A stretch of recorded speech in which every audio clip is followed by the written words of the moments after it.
আল্লাহ তুমি আমার গুনাহগার উম্মতকে বাঁচাও।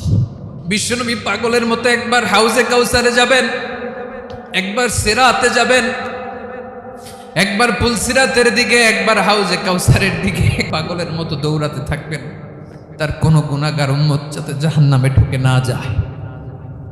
সেদিন কেউ সুপারিশ করতে পারবে না বিশ্বনবী ছাড়া। কিয়ামতের ময়দানে ওই বিভীষিকাময় সময়ে মুসিবতের কালে মানুষগুলো পাগল হয়ে বিশ্বনবীকে খুঁজতে আরম্ভ করবে। সবাই মিলে বিশ্বনবীর কাছে যেয়ে বলবে, ইয়া রাহমাতাল লিল আলামিন, ইয়া খাতামান নবীন, রাহমাতাল লিল আলামিন। দেখেন আমাদের কি অবস্থা, কি কঠিন বিপদে আমরা আছি, দাঁড়াতে পারি না, সূর্যের আলোতে ঘেমে হয়রান। আজকে কেউ সুপারিশ করতে পারবে না। সব নবীরা অপারগতা স্বীকার করেছে, তারা বলেছে আপনি ছাড়া কেউ নাকি আল্লাহর সামনে দাঁড়াতে পারবেন না, আপনি একটু সুপারিশ করেন। বিশ্বনবী বলবেন, আসো আসো, আজকের দিনে আমি ছাড়া আল্লাহর সামনে কেউ দাঁড়াতে পারবে